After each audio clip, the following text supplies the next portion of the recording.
Hi folks, Wooden Boat Dan here. Just wanted to give you a heads up. The podcast you're about to listen to was recorded several years ago, so some of the phone numbers, email addresses, website links, and time-sensitive information are no longer valid. Please keep that in mind as you listen. If you'd like to contact me, my email address is woodenboatdan@gmail.com. Thank you and enjoy the podcast. Welcome to Hooked on Wooden Boats Weekly Podcast Episode number 83.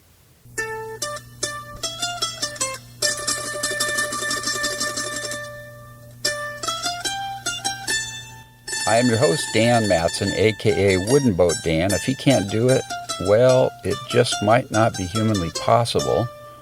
And this is the world's first podcast fully dedicated to celebrating the art, craft, history, tradition, and romance of wooden vessels around the world. Welcome to the podcast today. If this is your first time visiting, we hope you come back every Thursday for another dose of wooden boat fun. If you're a repeat visitor, great to have you back. Well, it's been a fun week as usual, and this show is all about getting people in the wooden boat game, which can take a lot of different forms, and we've talked about those. But just to name a few, going to a wooden boat festival, building, buying, or renting a wooden boat, buying Wooden Boat magazine, getting a pile of wood and building a boat, just doing something with wooden boats because it's fun stuff. Today's featured segment is an interview with Jeff Carson and Chris Wallace. It's actually part 2. Part 1 was last week where we talked about Jeff and Chris's 65-foot BC Forester, British Columbia Forester boat that they live on and some of their personal adventures and history.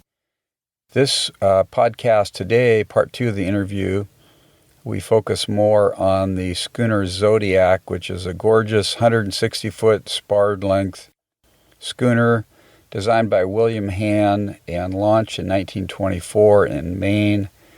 Fully wooden vessel, beautiful boat. We got to do the interview on the boat, had an absolute blast. Chris also talks about the dismasting of the boat in 2010. Yes, that's right. The 128-foot mainmast snapped about 14 feet above deck, and fortunately there were only a couple of very minor injuries. So Chris is going to talk about that a little bit, and fun stuff that's happening with the Zodiac schooner, which is a boat that's available for charter. So stick around for the interview. It's going to be a lot of fun. Okay, so I did work on my shop, putting my new shop together again this weekend. I've just about got it there. I got my table saw set up. Had to do a little rewiring because it's a 220 saw. Getting things put away and organized. And so it's coming along, and I expect to be putting the varnish on my canoe within a couple weeks and getting that baby complete. So we are making some progress there. Which brings me to Wooden Boat Hack number 21. And this one is kind of a no-brainer, folks, but if you want to have a decent workspace and end up with a decent boat build or restoration or repair, you need some good lighting in your shop, folks. This is one area where it's easy to skimp, but you really don't want to, because who wants to be straining to see if you've really fully sanded the varnish or the paint, or if you've gotten all the glue wiped off your scarf joint or whatever it is. If you have some really good lighting, it's going to really help the project go smoother. You're going to be able to see some of the smaller imperfections easier, and it's just going to really help a lot. I'm getting ready to install some lights in my new shop, as it's just a regular garage with, 60-watt CFL bulbs in like 3 places. One of the good products you can use out there are fluorescent light strips, and you can buy them, I think, mainly in 4 and 8-foot lengths. They're available. I'm probably going to buy 8-foot strips for my shop. They hold 2 bulbs. You want to be sure and get the high output fixtures that are designed for cold temperatures, because otherwise if you're in a cold room and you fire up one of these fluorescent bulbs, it takes a while to warm up. Although I think most of the fixtures made today are high output for cold temperature, but that's something to look at. They're fairly inexpensive to use in terms of electrical usage because they're fairly low wattage, but they put out a lot of light. If you buy an 8-foot fixture with a couple 8-foot bulbs in, it'll light up a pretty good size area. I think my rule of thumb would be to have one bulb for every one 8-foot fixture with 2 bulbs in it for every area that's about maybe 12 feet by 8 or 10 feet, something like that. It's kind of what that will light up, maybe a little bit bigger. So check it out. You can go online and just Google that, and you'll find all kinds of stuff out there. Advantage of using the 8-footers to me is that with the 4-footers, you got to buy twice as many. You got twice as many bulbs. And each fluorescent fixture has a ballast in it, which is an electronic way of storing energy. If the ballast goes out, which they do eventually, you have to replace them. But you've only got one ballast in an 8-footer, but if you buy 2 4s to get the same light, you've got 2 ballasts to worry about. So I would suggest you go with the 8-footers if you've got enough space in your shop. So that is Wooden Boat Hack number 21. I'd like to give a new shout out to our new subscribers to the monthly e-newsletter. Denver Conway, Paul Luddington, Barry Schumann, Paul Ricketts, Jeff Ferguson, Kyle Strumer, and Roger Curtis tied the weekly record for most number of new subscribers at 7 this week. So thanks for signing up, guys. Good to have you on board. If you haven't yet signed up for my monthly newsletter, which actually I just sent out this morning, go to hookedonwoodenboats.com/subscribe. Give me your first and last name and email address, and you'll be on the list to receive the letter, which I just share some fun things about what's happening at Hooked on Wooden Boats, provide some resources, some links, and just have a good time with it. So check it out. I'm doing this recording from my car at one of my favorite recording spots, which is Bayview State Park in Washington State. I'm sitting here looking out at Puget Sound and Mount Erie and Sugarloaf Mountain and not Snoqualmie Island. I can't remember the name of the island. Samish Island. And it's a really cool spot. So you may hear a little noise in the background, like a plane flying over or something like that, so just ignore it. Anyway, I wanted to announce that I have officially started writing my first ebook, which I talked about doing last year a couple times, and I never got started.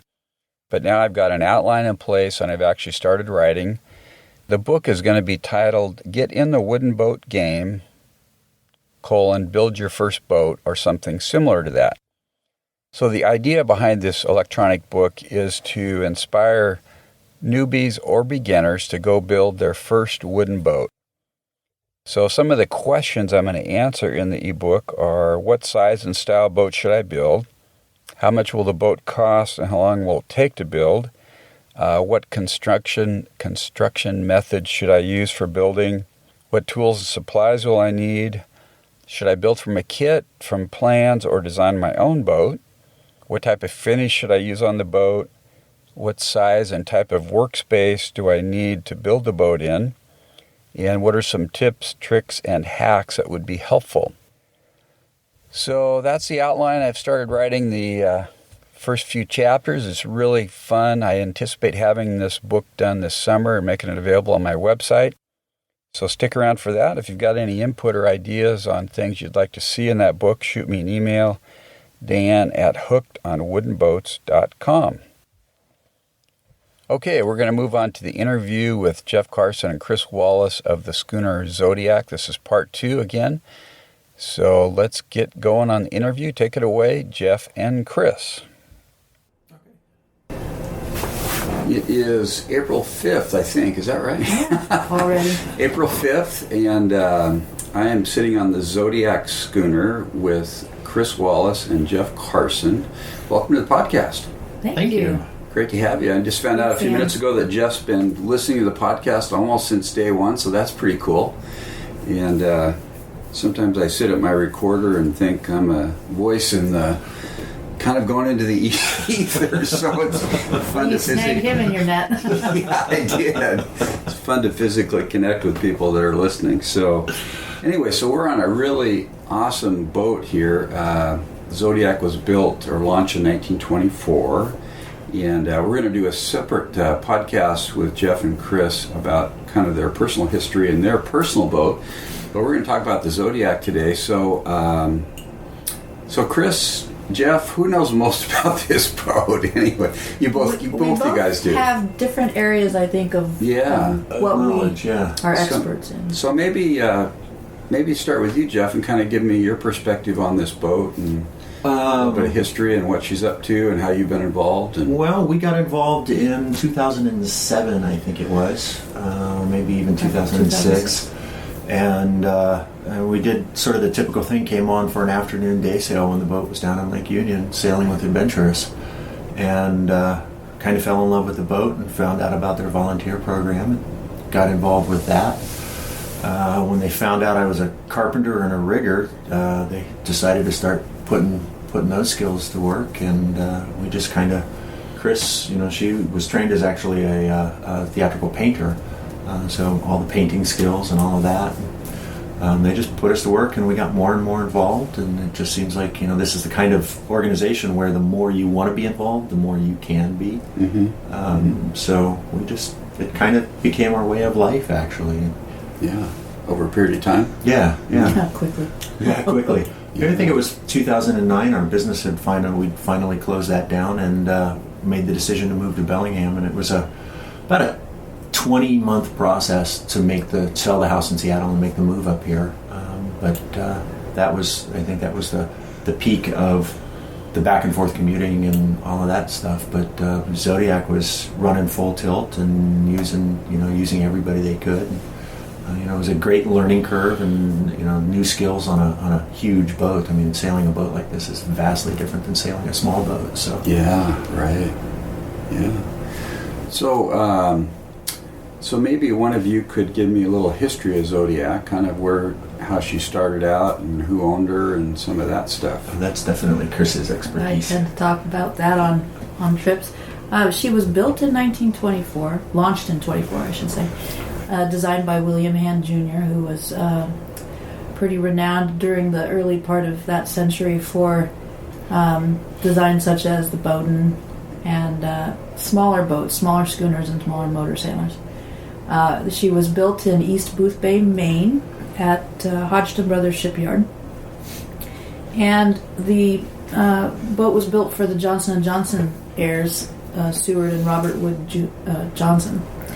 They had built her as a private yacht, so she's basically designed after the iconic American fishing schooners of the time, but she was built with more of an idea of luxury in mind rather than working her.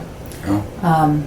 They kept her as a private yacht, sailed her to Santander, Spain in 1928 in the King's Cup race, where she placed fourth. I always say that, and then I add that there were 5 boats in the race. It sounded pretty impressive until I say there were 5. They weren't her wins. How many boats? Yeah, I'll just drop that in as an aside. But shortly after that, she fell into the hands of the California bar pilots. We are just now learning from a gentleman in Toronto, Dean Nesbitt, contacted us last year to let us know that his grandfather had purchased her from the Johnsons for a very brief time before the bar pilots, and we're still learning more about that part of her history. But she was renamed the Air Dean and sailed on the east coast of the U.S. and Canada. At that point, we're hoping to get him on the boat. He's very interested in coming down and bringing some of his photographs and family history of the boat. But what we do know is that in 1931, the bar pilots officially renamed her the California and pressed her into service as a bar pilot schooner for 40 years. And so, Chris, for people listening, tell us what the bar pilot schooners did. Exactly. Bar pilots are very experienced captains that have a lot of specialized training and knowledge in certain regions. For instance, up here where we live, there are bar pilots that will assume command or at least control of a boat when they come in through Isitnia Bay. and come into. They're inbound in the stream. Yeah. So they're pilots that have a lot of local knowledge and sea time in a specific area, and will take a boat through areas that have special circumstances like the Columbia Bar and Golden Gate Bridge, San Francisco Bar. So she was used for 40 years on a 10-day on, 10-day off role as a bar pilot schooner on a permanent moorage outside of the Golden Gate Bridge, as was the schooner Adventurous, which is a local schooner up here too. So Zodiac and another schooner from Boston called the Roseway are the last two U.S. bar pilot schooners to retire. So that's kind of another one of her little special history points. Bar pilots had her and worked her hard during all types of weather. So whether it was stormy or nice, she was out there. Towards the end of her career, one of the ships came along to transfer the pilot on board, and the weather was rather rough, and a rogue wave hit this ship, sending it into the bow of Zodiac, California. Took the bow off the boat, and the captain was rather quick thinking, so he pushed sails and mattresses and everything he could up into the bow, and put the anchor and the chain and anything heavy he could, as well as all the crew, back on the quarterdeck, stuck her in reverse, and got her back into San Francisco before she sunk. So, and apparently there are archived photographs of her coming back in under the bridge. Ask you about that. They wrapped a sail over her bow because it's not apparently good PR for the bar pilots to come in with a hole on their boat. But somebody captured a photo, and it's archived in one of the San Francisco, I think it's the Chronicle. So our one of the things we'd like to do is go down and spend some time. Find that photograph. We're actually add it to the history. We're in the process right now of working with the Pilots Association to get access to their records, and they've transferred a bunch to some other locations in San Francisco. So Chris and I have a research trip planned to go down there and dig up as much as we possibly can. Yeah. So are the bar pilots, is that like a private group, or is it part of a government organization? I believe they are private. I believe. I could very well be wrong about that, but I believe they're all it's private. Not part of the Coast organizations. Guard or something like that. No, and what I do know about it is when a pilot comes on board the boat, they offer their recommendations and their advice, but the captain on the vessel always retains command. Oh, really? So it's rarely does a captain countermand a bar pilot's order or a pilot's order, but it has happened occasionally, and it's one of the things that in a crisis situation, or if there's differing orders, the crew always defers to the captain of the vessel rather than the pilot. Interesting. Yeah, it's and as part of one of the other reasons that the Zodiac wasn't needed so much. I mean, the accident was definitely a driving reason, but the 70s were the transition era for all pilots to go from the schooner setup or the pilot vessel setup to fast delivery boats or even helicopter delivery. So they'd get flown out to the vessels coming in, or they'd have fast pilot vessels that would take one or two out at a time rather than have a schooner sit out. Yeah. And transfer pilots at sea. So were the schooners sailing out to the boats most of the time, or depend on the wind often, and weather conditions? Quite often, if she was at that moorage, they'd put up a riding sail just to help her ride in rough weather. Yeah, the rig was actually significantly cut down when the pilots took the boat over. The bowsprit was removed, the topmasts were taken down, sail configuration was completely changed. It was a much altered rig. There was a huge pilot house added aft, and tankage and fuel and water and just massive changes to the boat. So yeah, I see. It was a big difference. Yeah. One of the neat things that's happening and coinciding with Zodiac's 90th birthday is that this year is the 100th anniversary of the California Bar Pilots. Oh, really? Yeah. So we were trying to find a creative way to get her down there, because the America's Cup is happening in San Francisco too this year. But in order to keep her working and do our season up here, as well as find dock space that Zodiac could go to when every other yacht in the world is going down to San Francisco, was just a bit too much. But it's kind of neat to be celebrating her 90th birthday. Right on the heels of their 100th anniversary. Yeah, definitely.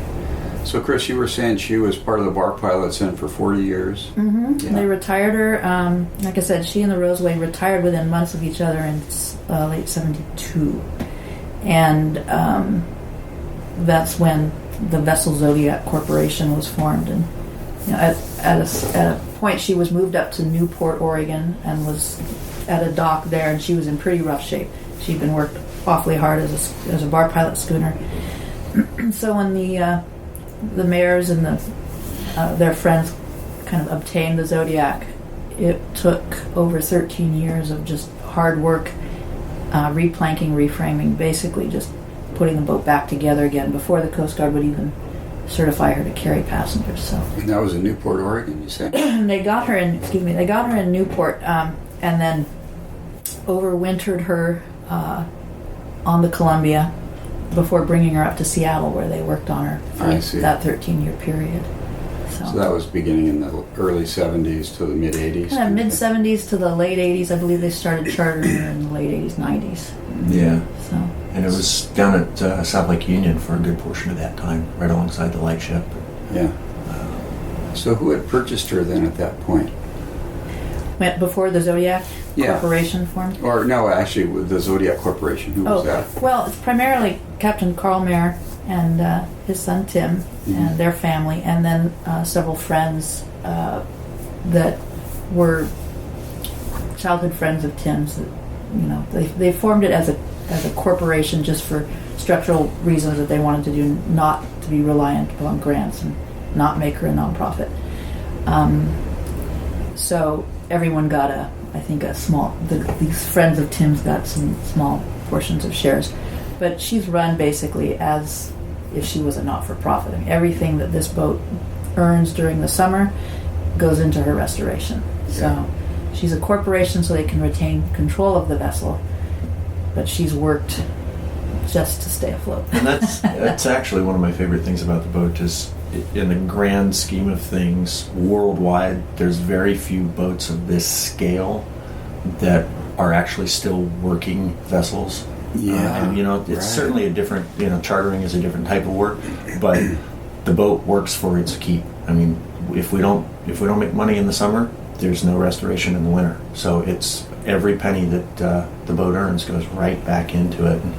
And it's kind of cool being involved in a traditional working vessel. Yeah, that sustains itself. Yeah. Captain Carl said that boats like this could be, museum pieces, and certainly should be kept to pass on the history. But he didn't ever want her to just be a sitting at dock museum piece. She's a working piece of history. Yeah. And that was Carl's vision. So. And that's been, I think, one of my favorite parts of Carl and Tim's vision as Tim's taken over the boat is, everything goes into the boat. We try to make it look authentic and period, and it's well built. But there are sometimes financial or time limitations, and sometimes we have to put some things in and then come back the next season and take them out and build them better, or we're still tweaking with the layout and figuring things out. But, Tim says he still can't walk through the dry dock shipyard without bending over and picking up a piece of screws and bolts off the dry dock. Yeah. The first few years they were putting her together, they were so just gotten to the point now where every piece of material you see around goes into the.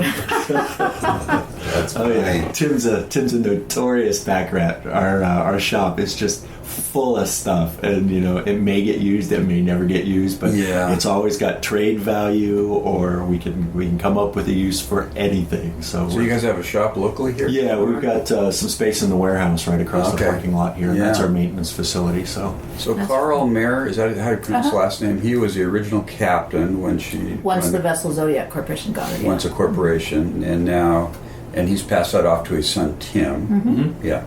But Carl's still around. He's 89, and he comes down and visits the boat once in a while. He walks down the dock. He'll occasionally bring a 6-pack of beer once we've got the passengers off, so the crew can sit around and talk. It's kind of a tradition with Carl. So he's still involved with the boat, and he's still got the great stories. He's a great storyteller. Yeah. So Tim, when did Tim take over being the captain? That was before Jeff and I got involved, but I would say in the last 12 years or so, Tim kind of started assuming more and more. He'd grown up on the Adventurous when Carl was the captain of the Adventurous. That was kind of Tim's training, I guess. In the same way that Tim's son, Kalen, has grown up on the Zodiac. Tim grew up on the Adventurous, yeah. Oh, okay. So it's a tradition in that family. And Kalen is now 21 with his 100-ton captain's license. Oh, really? And he's learning to be the ship's engineer. Wow. With, I'm sure, an eye to taking that over someday. Oh, cool. So it's definitely a family thing. Yeah, yeah. So the corporation was formed in the 80s, is that what you said? I think they formed it when they got the boat, Yeah, so that they could... 74 or something like Okay. that. Yeah. And then in the 80s, they worked hard. I believe one of the volunteers, Kitty, worked with Congress to get it passed as a National Historic Landmark. So we are a registered historic landmark. I see, yeah. So for a long time she did charters out of Lake Union? I mean, that's where she was moored? She spent she was home ported in Seattle up until 2 years ago, and her winters were spent at dock in North Lake Union near the shipyard, near Gaswork Parks. And then in the summer, when it was time to charter, we'd come up to Bellingham.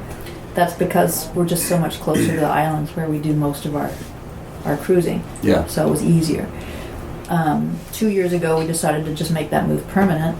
So we changed the home port to Bellingham. And I'd have to say Bellingham's done a really wonderful job of stepping up and kind of adopting her as their... Oh, really? Yeah, they really like having a tall ship. Yeah. Yeah. We use great for the community. It is, and we use the porting as the kickoff for the first Bellingham Bay rendezvous, which was, it was a boat festival focusing on the small charter fleet. So it was all the small charter vessels. Obviously we were the biggest one out there, but we'd get as many as could come up, and everybody was using that as sort of the kickoff for their season. If they could be ready by the rendezvous, they were ready to go. Is that May or?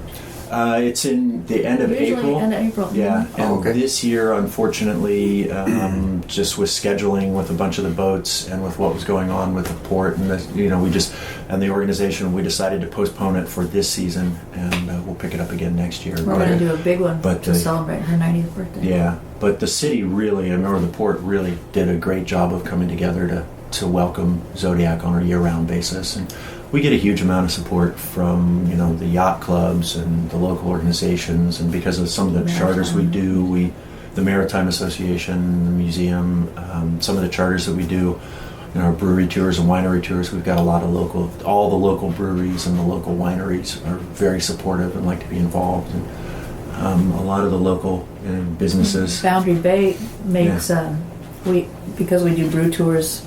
And we've got so many of our crew are home brewers. And I used to brew professionally for a short while when I first moved to Washington.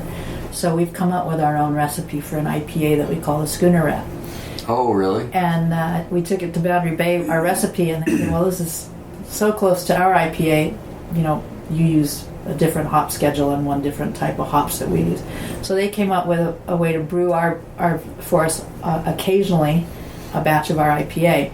And we took it over to Friday Harbor at the Cask and Schooner, and they'll carry it on. So we have our own brand of IPA. Cool. I don't know of any other schooners that do. Yeah, really. That's pretty awesome. Yeah, that's pretty awesome. It's kind of neat to just form these great relationships with some of the other businesses in town. And I like the fact that you're in Fairhaven, which is an historic district and a really eclectic, really cool area to just come and hang out. Mm-hmm. It is. Yeah. It is. Yeah.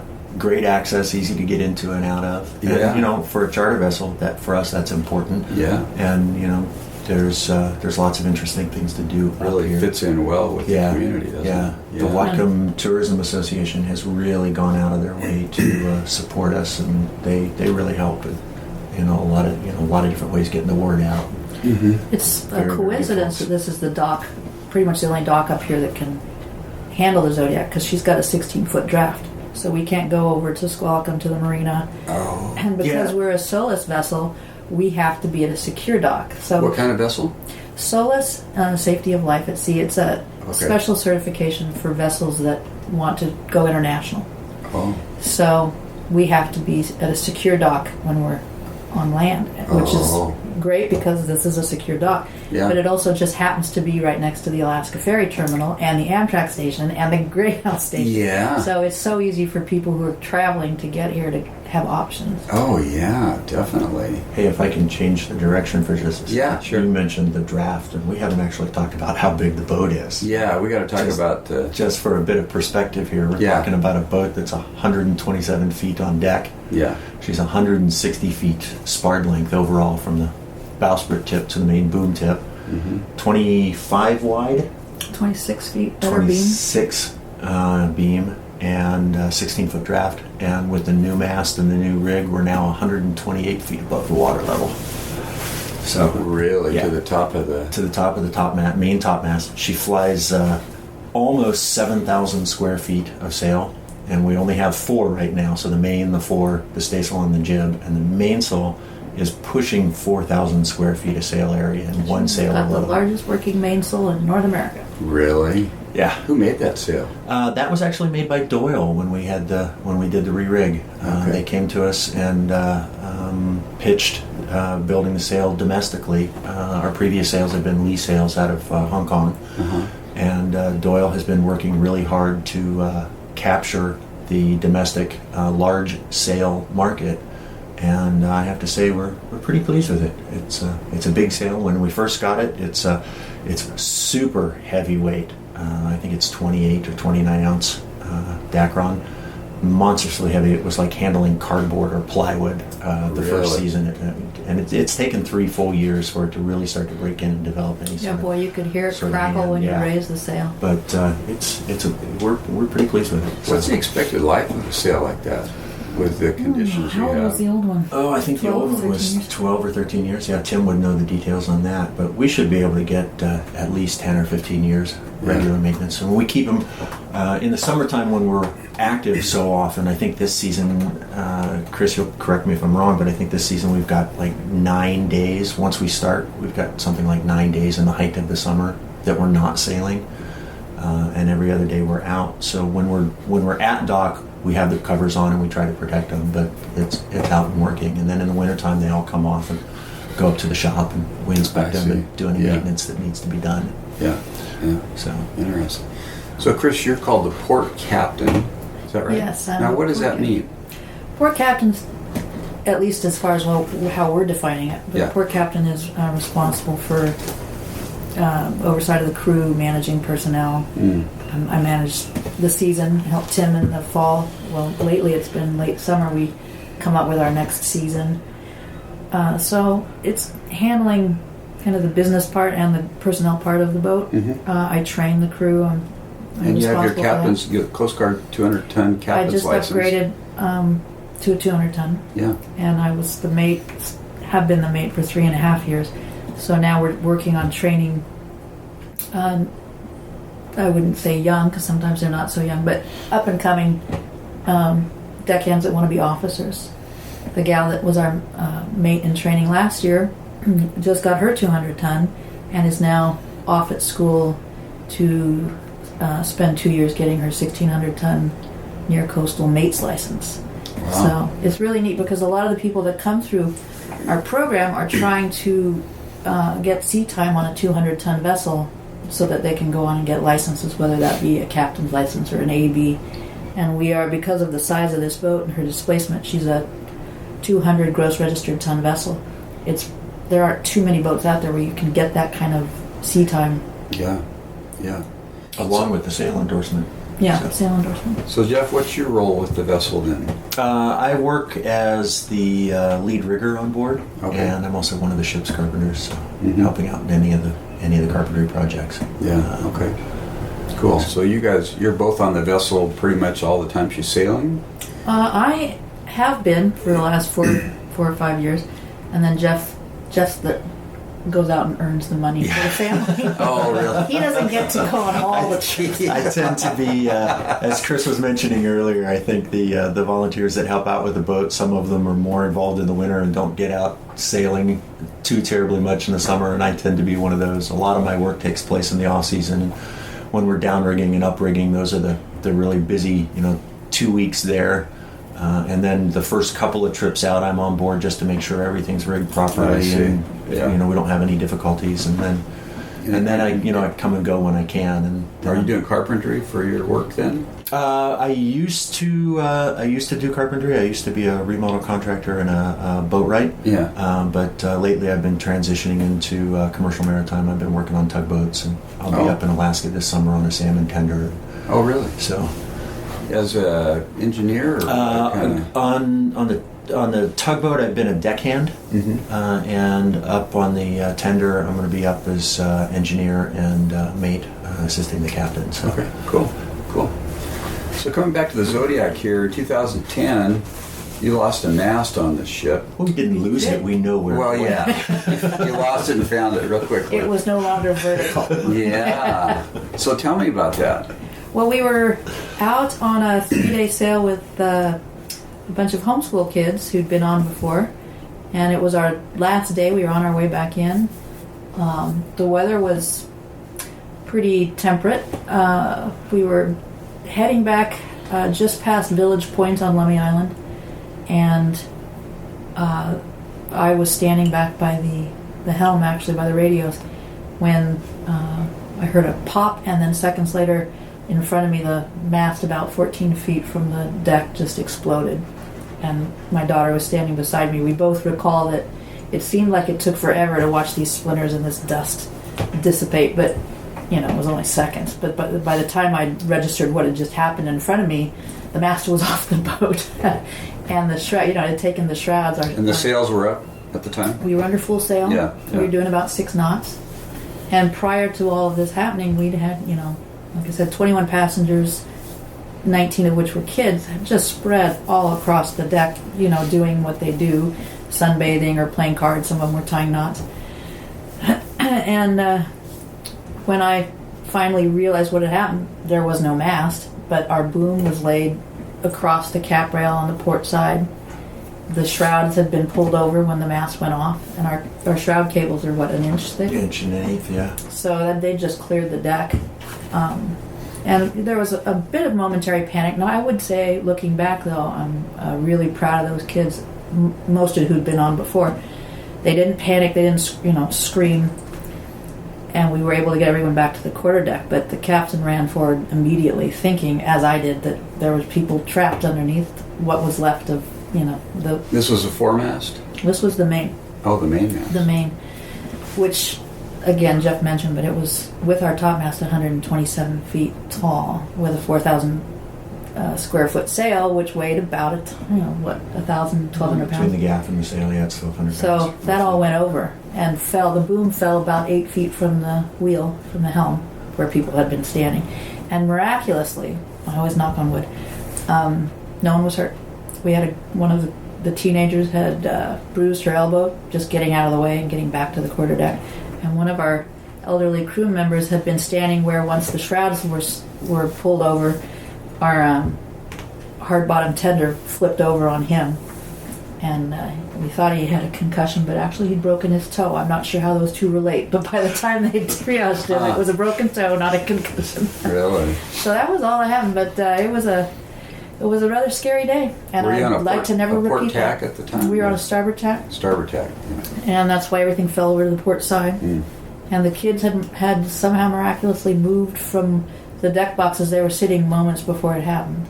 Or, we would have had casualties, I'm sure. Yeah.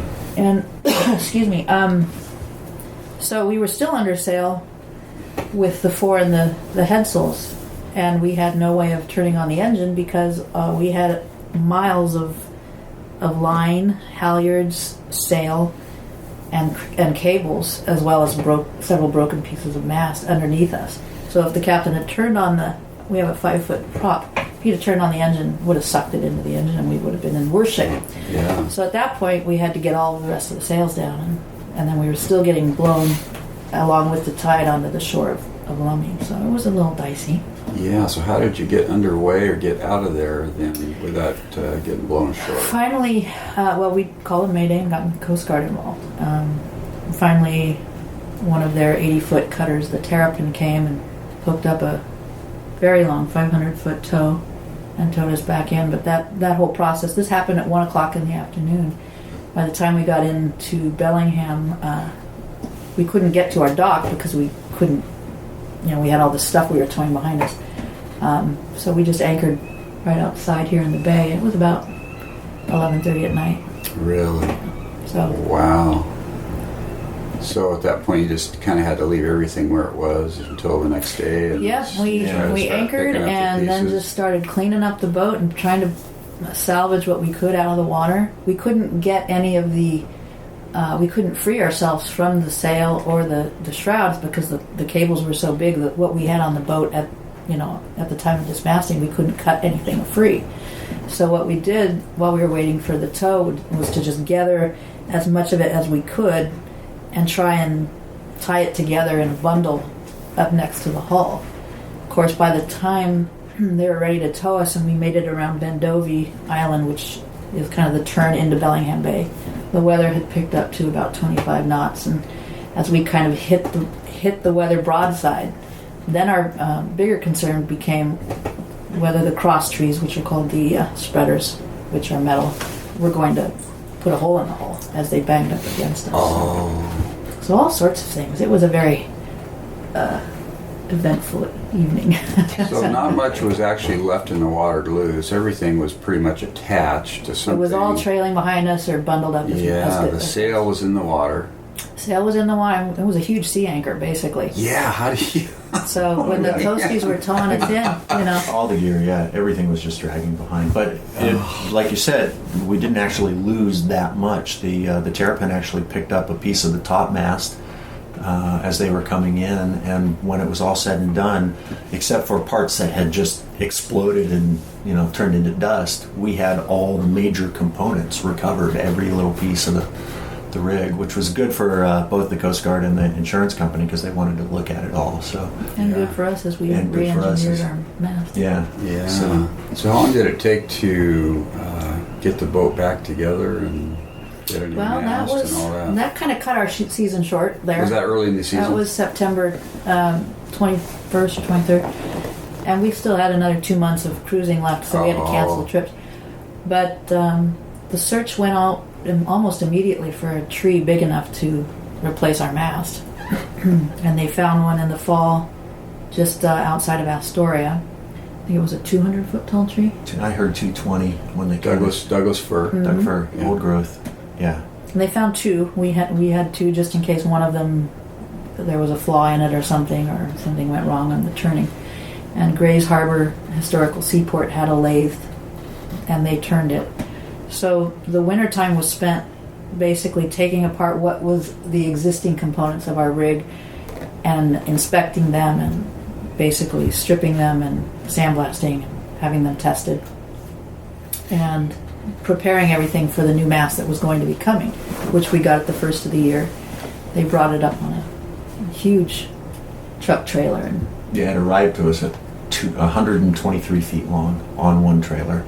So it was a disconnect trailer coming through Fairhaven, which was interesting to watch. Yeah, we were standing on top of a building because we knew we were in communication with the trucking company that was bringing it up and had cameras ready and everything. And they'd come through and cleared the intersection, and they'd done a really good job. But for some reason, they left a pickup truck, about 50 feet or so away from one of the stop signs. And as the truck came through and slowly made this turn with these huge trees, I remember thinking, are they going to make that turn? And then all of a sudden, just in slow motion, the truck of the mast just went right through the window of this pickup truck. Oh, really? Got stuck there. They couldn't get it in or out, and turns out it belonged to a personal injury attorney. Not the kind of truck you want to hit. But fortunately, that was the trucking company's problem, not ours. But it did leave the intersection completely blocked for about an hour while they tried to get it out of the window in the cab of this truck. So we got it into the shop, and then Jeff and Tim basically spent 2 months or something More like than that re-engineering the mast, the old mast, the new mast, getting it ready for the new rig. And we put so many coats of varnish on those trees that I think if you'd have taken a blood draw at any given time, our varnish out, our varnish to blood content would have been off the chart. Yeah, We were sweating varnish.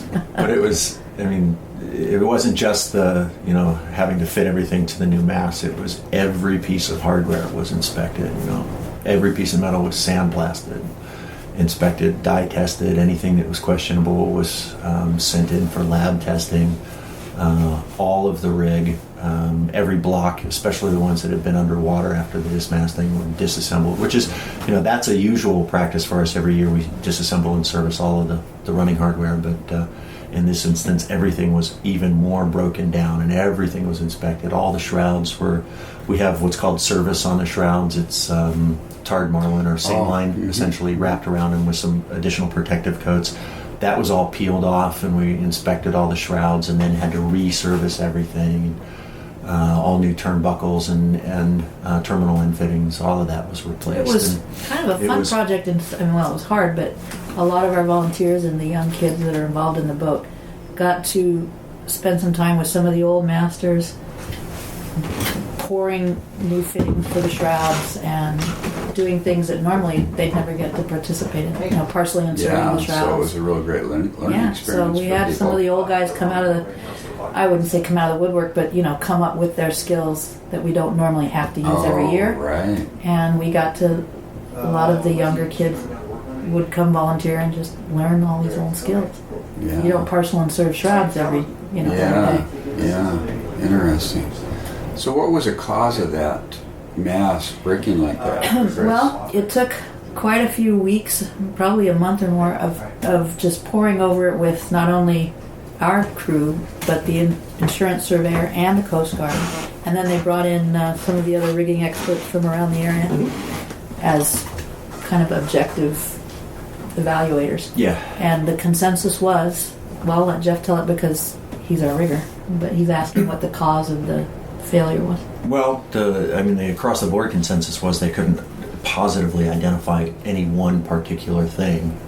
There were a couple of different options as to what could have been the leading cause, but everybody felt like there was the most likely cause was a weld failure from 1984 that we just can only visually inspect the exterior, couldn't actually inspect the interior without an X-ray test, and that would mean a weld failure in the bail of the triadic stang. Yeah, so weld failure, piece of hardware that's 20 plus years old and has worked just fine every day up until then, and then it failed. So that failed, so put too much stress on the mast. Exactly. It took off essentially it unloaded the forestays, and that allowed all the strain from the sail to just transfer directly down through the mast, and the mast isn't designed to carry that kind of a load.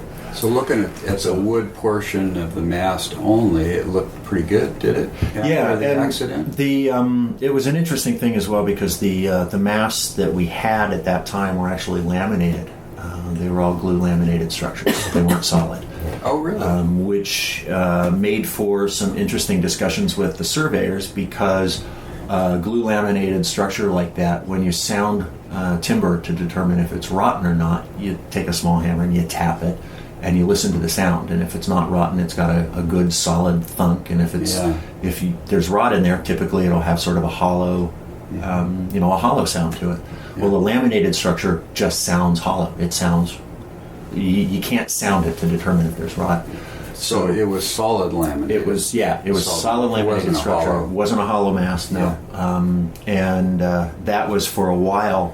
A point of concern with the surveyors because they were convinced that there was some rot in there. But every time we'd cut a section open with the chainsaw to inspect it, we'd find good solid wood inside. So, what year was that mast put on the boat? I want to say it was 84, if I recall correctly, is what Tim was telling me. But I could easily be wrong about that.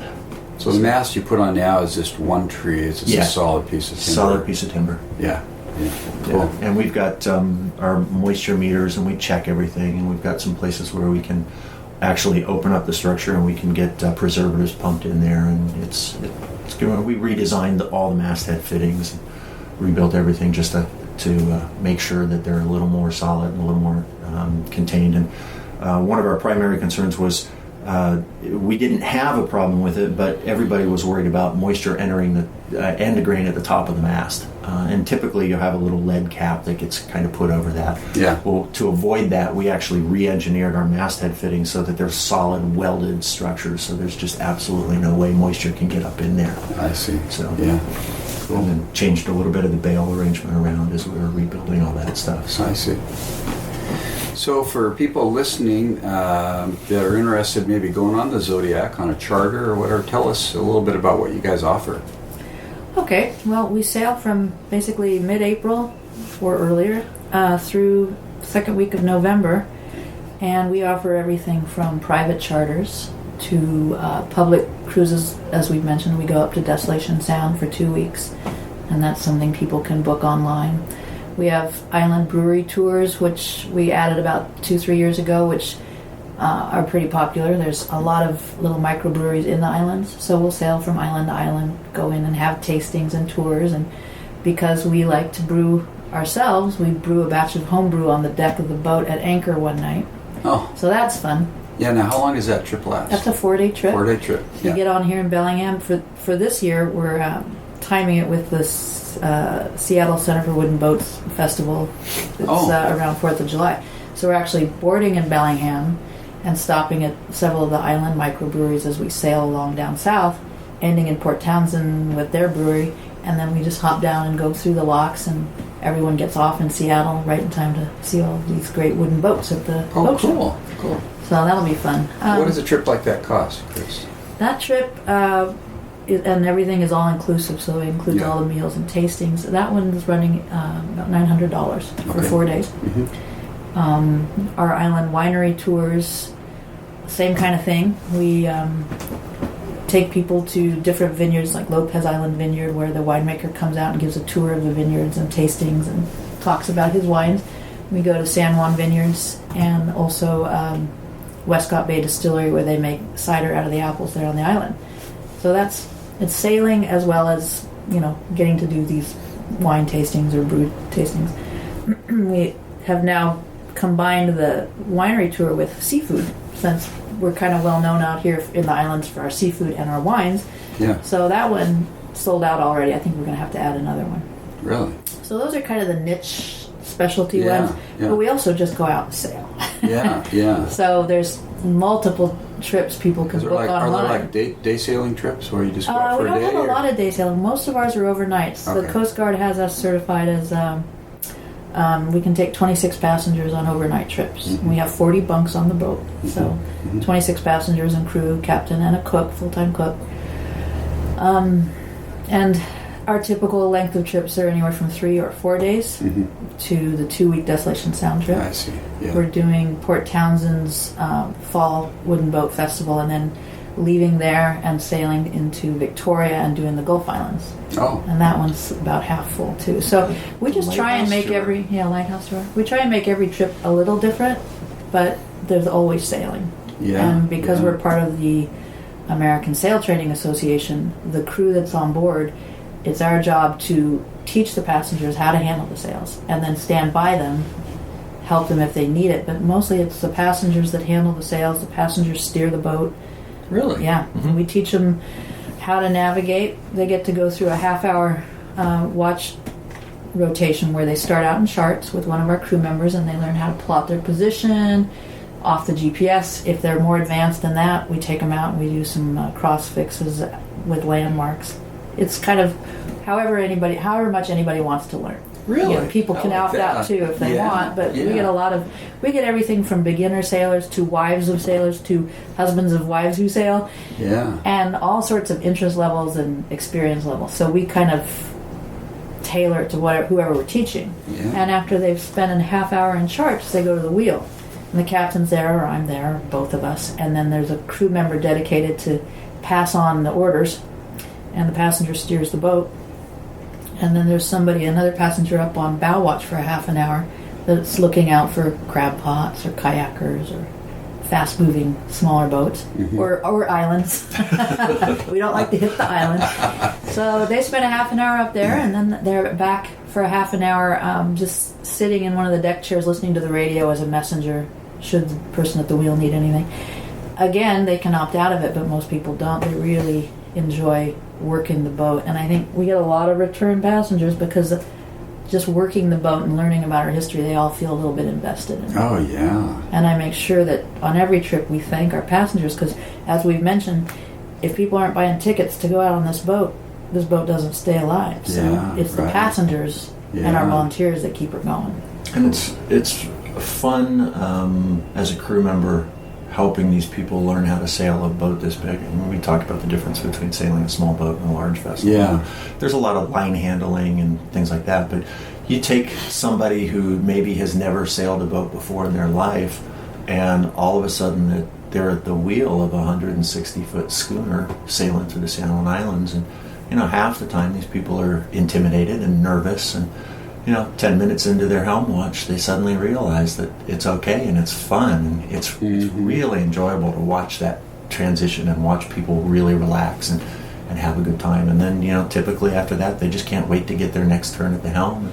They fall in love with it. It's a lot of fun. The high school kids that come out our first couple of months are all youth programs, and you get a bunch of kids who don't have a lot of connection and often have never been on the water. Yeah. We get kids from Arizona high schools that come out here. They're just, their idea of foul weather gear is interesting, but it's a bunch of kids that they don't know what they're doing. Flip-flops and a t-shirts. sweatshirt. Yeah, I brought my foul weather sweatshirt in April. But Cotton. they're just all a bunch of kids who don't really understand teamwork, and by the end of the third day, these kids are on it, and they've learned it. They learn how to pull together. They know. They've learned the hard way. If you don't pull together, it's harder work for everybody. So you just get these kids out here, and that's where you see the real dramatic changes, is whipping a bunch of kids into shape in a fun way and watching them all of a sudden understand without even knowing they've been taught how to pull together and work as a team. Yeah, and we get, you get everybody. I think that's again one of the biggest and best things is you get that sense of personal satisfaction, but you realize without the rest of the crew, you can't do it, and that sense of teamwork develops and evolves. And the second day of a trip, we may sail onto or off the anchor or something like that. And, that's always impressive and makes everybody feel really good. And it's fun. And I think some of my favorite trips are those kid trips where the third day we'll come in or the second day we'll come into an anchorage, and there could be a $20 million yacht sitting in any one of these anchorages, and we'll sail onto the hook, and it's fun telling the kids, you guys are great, you're doing a good job, let's keep it up, and I guarantee you every person on that $20 million yacht is wishing they were over on our boat right now. And the kids love it. They eat that stuff up. So it's a lot of fun. Definitely. Wow. Every now and then the $20 million yachts look at the fact we don't have roller furlers, though. When they watch us hauling up 1,000 pounds sail. We don't tell them that. Yeah. So I'm just curious. I've never sailed on a ship like this, schooner. What's it like to tack on a boat like this? Is there a lot of line handling? Yeah, there is. There's a fair amount, and it all, again, has to be done you have jib in sheets sync. that you're hauling in and out. We've got the mainsail, we've got the foresail, we've got a staysail and a jib, which comprise our headsails. And the orders that that we train everyone in the beginning is like, you're going to listen for the mate. They're going to say, all hands on deck, prepare to come about. And everybody, even on wine tours, passengers scramble up as quick as they can, put down their sandwiches or their playing cards and get up on deck, and then it's ready about. And that's basically the helm saying, are you all ready to do this? And everyone else answers back, ready about. And then you say, helm's a lee, and everyone, lets go of their sheet, looses their sheet. And the boat turns, sometimes quickly, sometimes slowly. It depends. 'Cause, when you have this much sail, you need a bit of wind to turn this boat. And then the boat turns, and everyone then sheets in, and then waits for the next command, which is set your sails, which means now we're on a new tack. We're going to ease them out to where the captain wants them. And old or young, they all learn it, and they all love it, and they all have a real sense of pride, I think, about when a tack is good. The captain doesn't always say that was a good tack, but when he does, it really counts because it means he was impressed. Yeah. And it doesn't matter whether you're 60 or 16. They live for that, like, that was a good job. And it's, with this kind of scale, there's topping lifts, there's preventers, there's lines everywhere that we're handling. We can put 20 people to use on a tack, easily 20 people. But then the flip side is, these fishing schooner designs, 3 or 4 people who know what they're doing once the sails are up could actually tack the boat. But it's a lot of work. But with the, you get a good passenger load on board, and everybody is busy, everybody has a job, and you start to understand what your job is about the third or fourth tack, and start to understand how you're influencing the other parts of the process. I see. Yeah. So, and typically, when we go through a tack, it's fun too. The passenger that's on the helm stays at the wheel, and we fill in their station with one of the crew members or whatever. And a lot of times it's when they're on the wheel and they see the whole process from that perspective that they suddenly realize what their component of it is and how it fits into the process of sail maneuvers. Very Pretty cool to watch. Yeah, definitely. Okay, well, we're going to wrap it up here. The only other question I had was contact information. If somebody's interested in finding out about the boat or going out on a charter. We've got a nice website. It's schoonerzodiac.com. Lots of photos. It's a very photo-rich site. Every page has different pictures. So it has our whole season up, as well as how to get a hold of us for... we have weddings. People do weddings on the boat. We even have people do memorials, spreading ashes and things like that. So it has all that kind of information, as well as how to get a hold of us via email, or if they want to call and actually speak with a person, it would be also on the website, or you'd call 206-719-7622, and we can answer questions about private charters or public cruises. Okay, and they can book right online if they want to. They book by emailing us. We don't like to do it online without talking to them, because it's such a unique boat, and our staterooms are all different, and our cabins are all different. It's not like a cruise ship, so it's better to just speak with somebody. Sure. Very good. Okay, well, thanks so much for your time today. I appreciate you being on the podcast. Thank you. It's great to have you on board. Okay, thanks a lot. Thanks, Jeff and Chris, for taking the time to do the 2 interviews. We spent quite a bit of time together, and it was really fun. And I look forward to seeing you guys April 27th for a little evening cruise on the Zodiac. That'll be a blast. Well, if you'd like to connect with me, you can do so by email, dan@hookedonwoodenboats.com.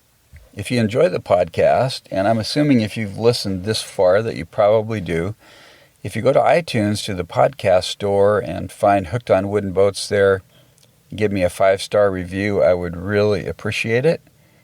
You can also go to my homepage and click on the sidebar. It says send a voice message. If you have questions, comments, feedback, anything you'd like to say on an audio recording of 90 seconds or less. And also I have a store where I sell Hooked on Wooden Boats gear like t-shirts, hats, cups, mugs, bumper stickers. If you go to hookedonwoodenboats.com/store, that'll take you to my online store. So I hope you're having a great week. I hope you've enjoyed the podcast. If you're not in the wooden boat game, it's time to get in, folks, and have some fun with it like I am. I'm having fun with it every week. And one of these days, I'm going to do this full time. That is my goal. So anyway, have a great week. Get out on the water.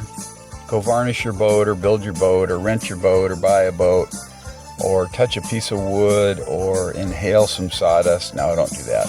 Have some fun with it, though, folks. Have a great week. Keep the bright side up and the barnacled side down. Wooden Boat Dan, over and out. God bless. Talk to you later.